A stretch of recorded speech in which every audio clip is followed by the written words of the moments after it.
This video is sponsored by DistroKid. What's up everyone, I'm Steven Learson, and I got a new single out. It's called Now or Never, which is playing in the background here. And I thought I'd take some time to talk about mastering and kind of the general process that I go through to get some new music out there into the world. So I mentioned at the top that DistroKid is sponsoring this video, which is kind of a big deal for me because they're the first company to reach out to sponsor one of my videos. And it's actually great because I've been using their service for years now.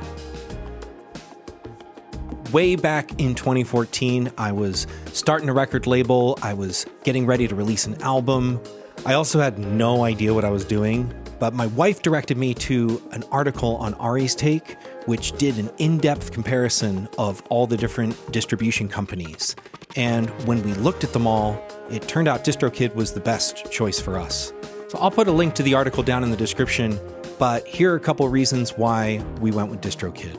So first of all, it's really the cheapest for what you get. It's $19.99 per year, and you can upload unlimited songs. You also get to keep all that money you make. Their website is super easy to use.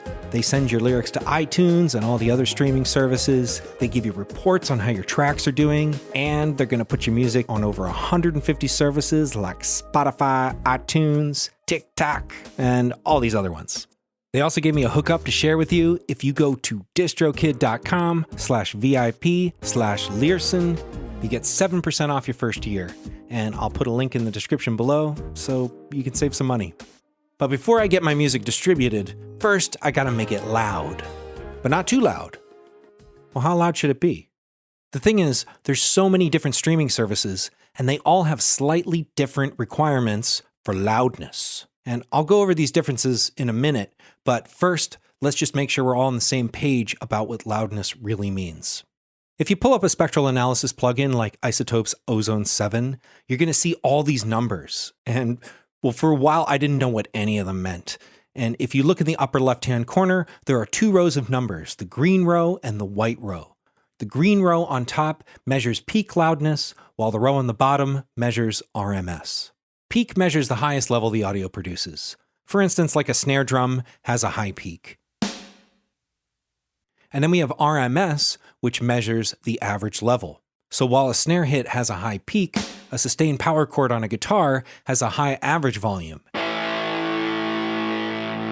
And you might perceive it as being louder, even though the snare drum is louder, but then it's gone real quickly. So if I were to master solely based on my peak volume, then my track could actually end up sounding quieter than other tracks that have a louder average volume. But then if I flip that around and just mastered using the RMS, then I could have rude shocks where my track goes above 0 dB and there's a nasty clipping distortion. Then if we look at the center, we see even more numbers labeled as LUFS. This measures the average perceived loudness over time. An example of this might be a baby crying can sound just as loud as a rock concert to us. And even though the rock concert might measure at a louder decibel level, that baby sounds just as loud to our ears. So just FYI, LUFS are measured in negative numbers, so the closer you are to 0, the louder your track will sound. So for instance, a track that measures -10 LUFS, that's going to sound louder than a track that measures -14. The number I think we should focus on are the integrated or total LUFS, which is probably why iZotope made it the biggest one on the screen. So if I have two songs that have identical LUFS, then they should sound like they're at the same level. And then I will LUFS them both equally. Except the problem is all the streaming services don't LUFS the same. At the time I'm recording this video, Spotify's requirements are -14, but then Apple's are -16. And then there's all these other ones. Whoop-de-doo! What does it all mean, Basil? Well, what this means is, depending on how you master your track, some streaming services might turn down the volume. One resource you can use is loudnesspenalty.com, which allows you to upload your track, and then it will tell you how the major streaming services will alter the volume of your music.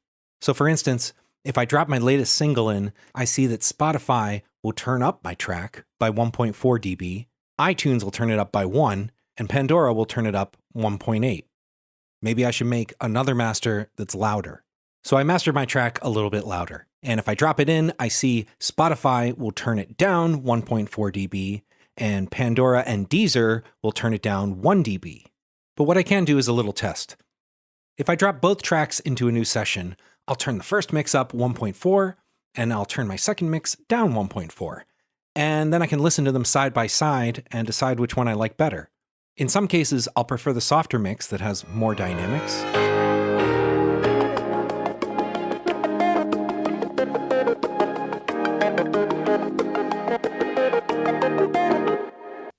And sometimes I like the louder mix that has more compression.